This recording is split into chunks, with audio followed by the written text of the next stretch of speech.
Respond అవుతుందని చెప్తాను. తెలంగాణ విఠల్ గారు సార్ నమస్కారం. నమస్కారం. వినపడుతుందా?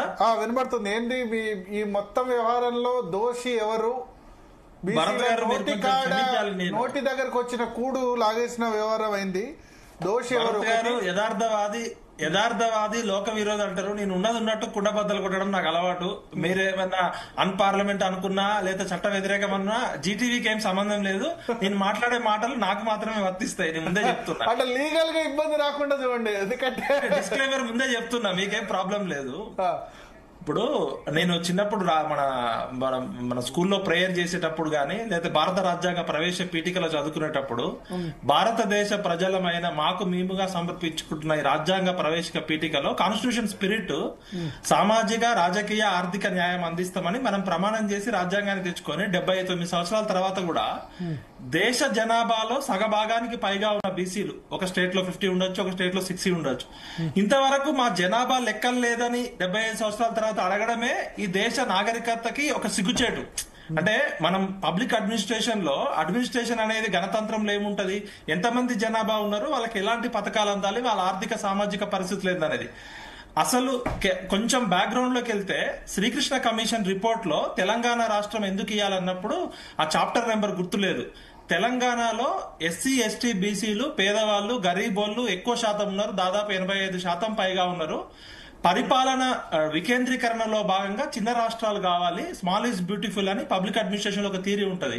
దాన్ని కోట్ చేస్తూ శ్రీకృష్ణ కమిషన్ లో బడుగు బలహీన వర్గాలకి పేద వర్గాలకి రాజ్యాధికారం రావాలంటే ఇక్కడ చిన్న రాష్ట్రాలతోటే సాధ్యమవుతుంది, చిన్న రాష్ట్రం ఇవ్వడం వల్ల వీళ్ళందరికీ అధికారం వస్తుందని చెప్పారు. అసలు 73-74 రాజ్యాంగ సవరణ చిరంజీవి గారు చెప్తారు, అది ఏ ఇయర్ లో వచ్చిందో.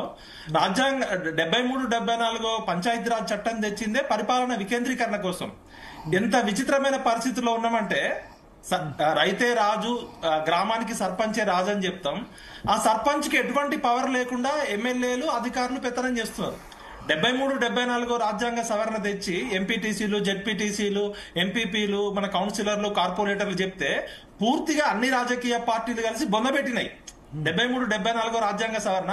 నా సొంత ఎగ్జాంపుల్ చెప్తున్నా. మా సొంత ఊరు కేశవాపురం తల్లాడ దగ్గర మా బాబాయ్ కొడుకు సర్పంచ్ గా పోటీ చేసిండు, వాళ్ళ వైఫ్ పోటీ చేసింది. 35 లక్షలు ఖర్చు పెట్టిండు. ఇప్పుడు అప్పుల పాలైనవాడు సర్పంచ్ గా, ఎక్కడ బిల్లులు రాలే. ఇప్పుడు సర్పంచ్ గా పోటీ చేయడం మళ్ళా బీసీ అయింది. ఎవరన్నా ఎదుగుతుంటే ఎవరు ముందుకు రావట్లేదు. ఎందుకంటే 20-30 లక్షలు ఖర్చు పెట్టి సర్పంచ్ గా పోటీ చేస్తే అక్కడ సమాజంలోకి నీళ్లు లేవు, ట్రాక్టర్ డబ్బులకి నిధులు లేవు. సర్పంచ్ కున్న పవర్ ని మొత్తం కట్ చేసి మనం అల్టిమేట్ గా దేనికోసం కొట్లాడుతున్నాం అంటే దాన్ని ఒక పంచాయతీరాజ్ యాక్ట్ ని, స్థానిక సంస్థల్ని పూర్తిగా నిర్వీర్యం చేసిన ఈ రాజకీయ పార్టీలు అన్ని కలిసి ఇవాళ సర్పంచ్ గా పోటీ చేయాలంటే ఒక్కొక్క ఊర్లో ₹1,00,00,000 దాకా ఉంది. ఇక కమింగ్ టు ద సబ్జెక్ట్ నేను వస్తే కొన్ని 4-5 విషయాలు నేను పెద్దలు చిరంజీవి గారు ఉన్నారు, మా సీనాన్ ఉన్నాడు, శ్రీనివాసరావు గారు ఉన్నారు కాబట్టి అక్కడ అసలు కామారెడ్డి డిక్లరేషన్ అనేది 42% అనేది ఏ ప్రాతిపదిక తీసుకున్నారు, అసలు 42% అనడానికి వీళ్ళకున్న సైంటిఫిక్ బేస్ ఏంటి? అదే విధంగా గతంలో కేసీఆర్ గారు సమగ్ర కుటుంబ సర్వే చేసిన డేటా ప్రజల ముందు ఎందుకు తీసుకురాలేదంటే అప్పుడు మాకు నిపుణులు చెప్పింది ఏంటంటే ఈ భారతదేశంలో సామాజిక ఆర్థిక రాజకీయ గణన చేయాలంటే national sample survey act NSSO తర్వాత సెంట్రల్ గవర్నమెంట్ చేసిన డేటాకి మాత్రమే సుప్రీంకోర్టులో చట్టబద్ధత ఉంటది. రాష్ట్ర ప్రభుత్వం చేసే డేటాకి చట్టబద్ధత ఉండదు. అది కేవలం కేసీఆర్ గారు తన ఓటు బ్యాంకు పాలిటిక్స్ కోసం చేసుకున్నాడు, తను దాచిపెట్టిండు అని చెప్పి ప్రతిపక్ష పార్టీలో ఉన్న రేవంత్ రెడ్డి గారు గాని అందరం విమర్శించాం. మరి కామారెడ్డి డిక్లరేషన్ లో 42% పెట్టడానికి ఏ బేస్ ఉందనేది చిరంజీవి గారు చెప్పాలి. తమిళనాడులో నేను మీ డిబేట్ కి వచ్చే ముందు కొంచెం రీసెర్చ్ చేస్తే అక్కడ 69% లో బీసీలకి 26.5% ఉంది. మోస్ట్ బ్యాక్వర్డ్ క్లాసెస్ మా శ్రీనివాస్ అన్న ఎప్పటి నుంచో చెప్తాడు, బీసీలు అంటే 4-5 కులాలే కాదు, ఇంకా సర్పంచ్ కూడా కానీ చాలా 100 కులాలు ఉన్నాయని. మోస్ట్ బ్యాక్వర్డ్ క్లాసెస్ కి 20% ఉంది, బీసీలకి 26.5% ఉంది, బీసీ ముస్లింస్ కి 3.5% ఉంది. మొత్తం కలిపి 50% బీసీలకి రిజర్వేషన్ ఉంది, ఎస్సీలకి 18%, ఎస్టీలకి 1%, అంటే 69% తమిళనాడులో ఉంది. మరి బీహార్ లో గానీ, రాజస్థాన్ లో గానీ, మహారాష్ట్రలో కూడా 50% పైన క్యాప్ తీయడానికి ప్రయత్నిస్తే సుప్రీంకోర్టు కొట్టేసింది. అది ఇందిరా సహాని కేసు కావచ్చు, కృష్ణమూర్తి గారి కేసు కావచ్చు, లేకపోతే మహారాష్ట్రలో వికాస్ కిషన్ రావు గౌలి కేసు కావచ్చు. ఈ 9వ నెంబర్ జీవో ఇవ్వడం అనేది పెద్ద డ్రామా. మన చిరంజీవి గారు ఇప్పటి నుంచో చెప్తుంటారు. ఇది ఎన్ని రకాలుగా డ్రామా అంటే రాష్ట్ర ప్రభుత్వం సర్కస్ చేస్తుంది. ఇక్కడ సర్కారు నడపట్లే. ఇప్పుడు ముఖ్యమంత్రి గారికి అనుభవం లేకపోవచ్చు, ఆయన రాజ్యాంగ ఎక్స్పర్ట్ కాకపోవచ్చు. అడ్వకేట్ జనరల్ ఏం చేస్తున్నారు, న్యాయవాదులు ఏం చేస్తున్నారు, న్యాయ నిపుణులు ఏం చేస్తున్నారు, ప్రభుత్వం తరపున జీతం తీసుకుంటున్న పబ్లిక్ ప్రాసిక్యూటర్స్ గానీ, అడ్వకేట్ జనరల్ గానీ రాజ్యాంగ రక్షణ లేని జీవో ఏ విధంగా చెల్లుబాటు అవుతుంది? అసలు 9వ షెడ్యూల్లో పెట్టకుండా ఈ భారతదేశంలో ఏ రాష్ట్రంలో అయినా ఈ 50% క్యాప్ అధిగమించిందా? నేను రాష్ట్ర ప్రభుత్వం చేసిన తప్పులు ఒకసారి సమాజం దృష్టికి తీసుకొస్తున్నా. వాళ్ళు చేసిన తప్పును ఫస్ట్ డెడికేటెడ్ కమిషన్ ద్వారా ఏర్పాటు చేయాలి. డెడికేటెడ్ కమిషన్ భూసాని వెంకటేశ్వర్లు గారి కన్నా ముందే ప్లానింగ్ కమిషన్ అని చెప్పేసి ఒక జీవో ఇచ్చి సర్వే ప్లానింగ్ కమిషన్ చేసింది. రాష్ట్ర ప్రభుత్వం అసెంబ్లీలో సబ్జెక్ట్ టు ద కరెక్షన్ మార్చి 25, 2025 2 బిల్లులు తీసుకొచ్చారు. ఆ 2 బిల్లులు పెండింగ్ లోనే ఉన్నాయి. వాటి గురించి పరిష్కారం రాకముందే 14 జూలై 2025 ఒక ఆర్డినెన్స్ తీసుకొచ్చారు. ఆ 2 బిల్లులు పెండింగ్ లో ఉన్నప్పుడు అవి పరిష్కరించకుండా ఆర్డినెన్స్ ఎందుకు తీసుకొచ్చారు? మళ్ళా 31 ఆగస్టు 2025 మళ్ళీ ఒక 2 బిల్లులు తీసుకొచ్చారు. ఈ 2 బిల్లుల్లో ఎటువంటి రిఫరెన్స్ లేదు, కాన్స్టిట్యూషనల్ శాంటిటీ లేదు. జీవో నెంబర్ 9 తీసుకొచ్చారు. మరి సమగ్ర కుటుంబ సర్వే చేసి కేసీఆర్ ఏమో తన సీట్ కింద దాచిపెట్టిండని రేవంత్ రెడ్డి గారు మనమంతా విమర్శించినాం. మరి 200 కోట్ల రూపాయలు ఖర్చు పెట్టి కులగణన చేసిన డేటా ఇంతవరకు ప్రజల ముందుకు ఎందుకు తీసుకురాలే? ఇప్పుడు ఉదాహరణకి మా ఖమ్మం జిల్లాలో ఇప్పుడు నేను రీసెర్చ్ చేస్తే ఒకటి వచ్చింది. ఇప్పుడు మీరు నోటిఫికేషన్ తర్వాత అభ్యర్థులే లేరు, సర్పంచ్ ఎవరు, బీసీలు లేని చోట బీసీలకు రిజర్వేషన్లు, ఎస్సీలు లేని చోట ఎస్సీలకు కేటాయింపులు, కొన్ని చోట్ల అనివార్యంగా ఒకే ఇంటికి పదవి. ఖమ్మం జిల్లా మంగళి తండాలో బీసీ మహిళకు సీట్ ఇచ్చారు. అక్కడ 99% ఎస్టీలుంటే బీసీ మహిళకు కేటాయించారు. ఆ ఊర్లోని 229 మందిలో బీసీ మహిళ ఒక్కరే. నల్లగొండ జిల్లాలో 7 తండాలు బీసీలకు ఇచ్చారు. ఆ తండాలో ఒక్కరంటే ఒక్క బీసీ ఓటర్ లేరు. అంటే యూనిట్ వైజ్ ఇప్పుడు మా కేశవపురం గ్రామం ఉంది. మా గ్రామంలో కులగణన చేసిన తర్వాత యూనిట్ వైజ్ వార్డు వైజ్ ఎంత జనాభా ఉన్నారు, ఎస్సీలు ఎంత, ఎస్టీలు ఎంత, బీసీలు ఎంత, ఓసీలు ఎంత, మహిళలు ఎంత, పురుషులు ఎంత, ఎందుకు ఈ డేటా బయట పెట్టలేదు? గతంలో ఉన్న కేసీఆర్ గారు అదే విధంగా దాచిపెట్టుకున్నారు. రేవంత్ రెడ్డి గారు ఏఐసీసీ ఆఫీస్ లో ప్రజెంటేషన్ ఇస్తాడు రాహుల్ గాంధీకి, ఏది 200 కోట్ల రూపాయలు ఖర్చు పెట్టి, కానీ ప్రజలకి చెప్పడు, అసెంబ్లీకి చెప్పడు. ఇక్కడనే కుట్ర దాగుంది. ఎక్కడైతే ట్రాన్స్పరెన్సీ లేదో అక్కడ కాన్స్పరెన్సీ ఉంటది, కుట్రకుంటది. కాబట్టి చిరంజీవి గారు అన్నట్టు 9వ షెడ్యూల్లో పెట్టకుండా ఎన్ని చేసినా ఇది సర్కస్ గారడీ అవుతుంది, ప్రజలని మభ్యపెట్టడం అవుతుంది. ఈ ఐఏఎస్ ఆఫీసర్లు ఏం చేస్తున్నారు? గడ్డి బీకుతున్నారా? ఇప్పుడు రాష్ట్ర ప్రభుత్వంలో ఉన్న ఆఫీసర్లు, ఇప్పుడు రాజకీయ నాయకులు తమ అవసరాల కోసం రకరకాలు మాట్లాడతారు. పూర్తిగా కార్యనిర్వహణ వ్యవస్థ, ఎగ్జిక్యూటివ్ వ్యవస్థ ఫెయిల్ అయింది. అదే విధంగా ప్రభుత్వానికి సలహాదారులో ఉన్న న్యాయ కోవిదులు గానీ, అడ్వకేట్ జనరల్ గానీ, ఇది కామన్ సెన్స్ అండి. 8వ తరగతి సోషల్ బుక్ మన డిగ్రీ చదివిన ఏ అభ్యర్థి అయినా చెప్తాడు. 50% పైన రిజర్వేషన్లు ఇస్తే సుప్రీంకోర్టు కొట్టేస్తుంది. బీహార్ లో ఏం జరిగింది, రాజస్థాన్ లో ఏం జరిగింది, మహారాష్ట్ర ఏం జరిగింది అనేది మనకి స్పష్టంగా కనబడుతుంది. దానికి లక్షల రూపాయలు తీసుకొచ్చి అభిషేక్ మను సింగ్ కి ఫ్లైట్లు తీసుకొచ్చి డబ్బులు ఇవ్వాల్సిన అవసరం లేదు. కామన్ సెన్స్ తో కొట్టేస్తారు. కాన్స్టిట్యూషన్ శాంటిటీ లేదని చిరంజీవులు గారు గాని, ఈశ్వరయ్య గారు గాని పెద్దలు ఎప్పటి నుంచో చెప్తున్నారు. ఇక్కడ ఇంకొక విషయం, ఎందుకు మేము పదే ఫెయిల్ అవుతున్నామంటే, నేను కూడా ఒక బీసీ ఉద్యమము ఇంటెలెక్చువల్ పరిధి, ప్రెస్ క్లబ్లు దాటి పబ్లిక్ లో ఊర్లలో ఇలా బీసీ మూవ్మెంట్ స్ట్రీట్ ఫైట్ జరగాలి. ఇలా తమిళనాడులో ఒక జయలలిత గారు బ్రాహ్మణ సామాజిక వర్గానికి చెందిన వ్యక్తి అయినా కూడా పివి నరసింహారావు గారి మెడ మీద కత్తి పెట్టి 30 రోజులు ఢిల్లీలో ఉండి ఎందుకు తీసుకొచ్చిందంటే పొలిటికల్ విల్ పవర్ ఉంది. అక్కడ బీసీలకు అన్యాయం చేస్తే ప్రభుత్వం రేవంత్ రెడ్డి ఏం చేయగలుగుతాడు? మోడీ వినంది అప్పుడు. ఎందుకంటే జయలలిత సపోర్టు అవసరం పివి నరసింహారావుకి, ఇప్పుడు రేవంత్ రెడ్డి సపోర్టు మోడీకి అవసరం లేదు. ఆయన వేరే పార్టీ, 2 బద్ద వేరే పార్టీలు. అప్పుడు ఎందుకంటే పివి నరసింహారావు మైనారిటీ గవర్నమెంట్ 231 సీట్సే ఉండే, మిత్రపక్షంగా ఉండే పివి నరసింహారావుకి జయలలిత. సార్ భరత్ గారు మీరు చాలా స్పష్టమైన క్వశ్చన్ అడిగిర్రు. రేవంత్ రెడ్డి గారి సీట్ లో మీరున్నా, నేనున్నా, ఆ డిబేట్ లో కూర్చున్న ఎవరున్నా, మా రవీందర్ రెడ్డి అన్న కూడా ఫస్ట్ చిత్తశుద్ధి ఉంటే తమిళనాడు నీకు 42% ఎందుకు పెట్టినావు?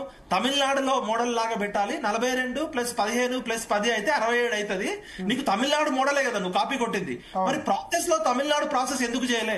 ఇక్కడ ఉన్న అఖిల పక్ష పార్టీలు అన్ని కూడా బీజేపీ కావచ్చు, ఎంఐఎం కావచ్చు, టీఆర్ఎస్ కావచ్చు, కాంగ్రెస్ కావచ్చు, ప్రజా సంఘాలు కావచ్చు, మేధావులందరినీ తీసుకెళ్లి ఇలా చిరంజీవి గారు చెప్పినట్టు పార్లమెంట్ లో ఇలా మా జాజుల శ్రీనివాస్ అన్న రైలు వేసుకొని పోయి ఢిల్లీలో పెద్ద ఎత్తున ధర్నా చేసిండు, అంతా చేసిండు. మరి రాహుల్ గాంధీ రాలే, మల్లికార్జున మల్లికార్జున ఖర్గే రాలే, ప్రియాంక గాంధీ రాలే, సోనియా గాంధీ రాలే. వాళ్ళ చిత్తశుద్ధి అక్కడే అర్థమైతుంది కదా. ఇలా కాంగ్రెస్ ధర్నాకు ముందు రోజు కాంగ్రెస్ భవన్ లో మాట్లాడారు రాహుల్ గాంధీ, తెలంగాణ రోల్ మోడల్ అని చెప్పారు.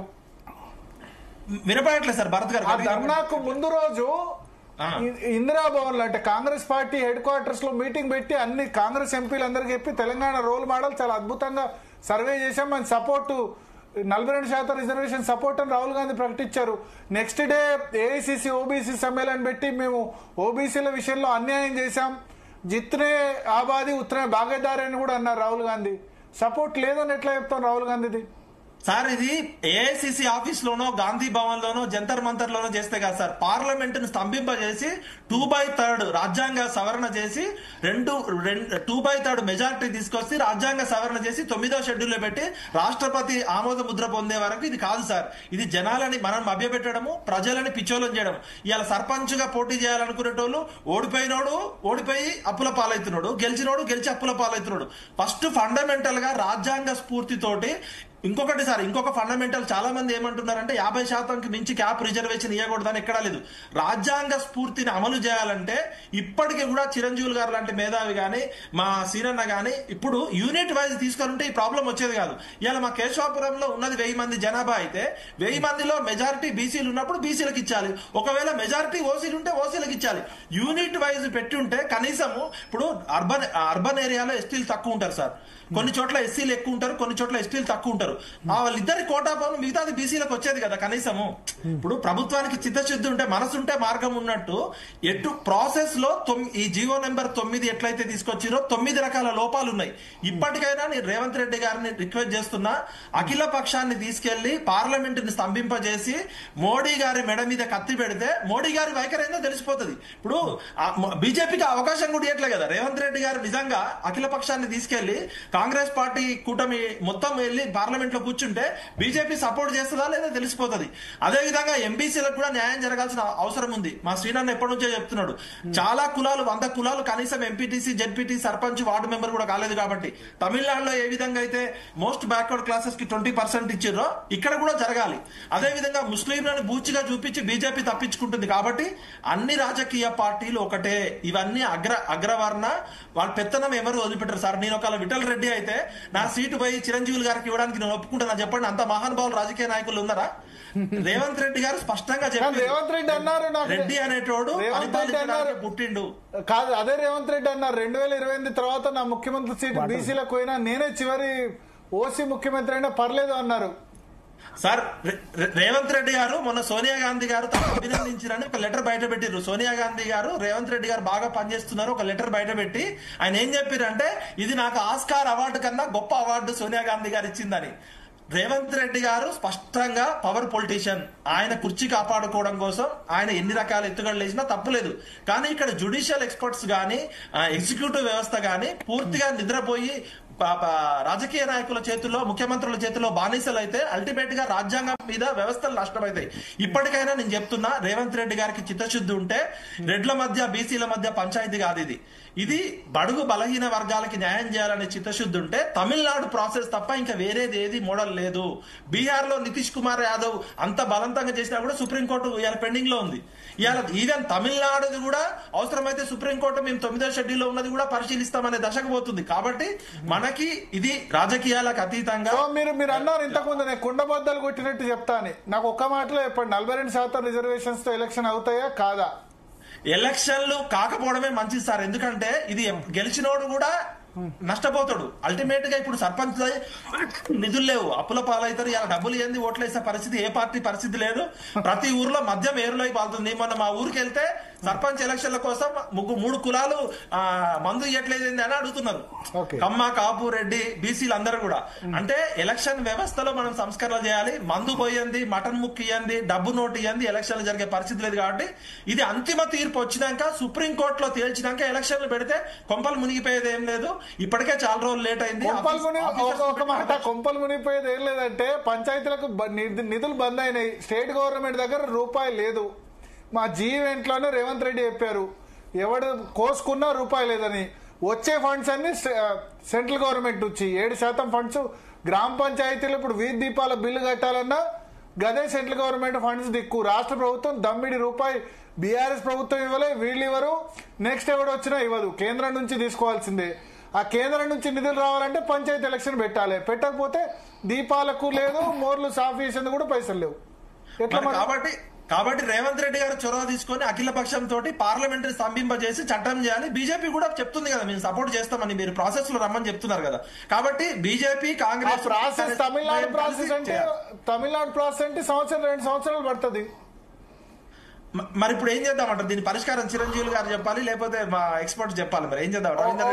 ఒక్కసారి మీరు లైన్ లో ఉండండి. జాజల శ్రీనివాస్ గారిని అడుగుదాం. శ్రీనివాస్ గారు,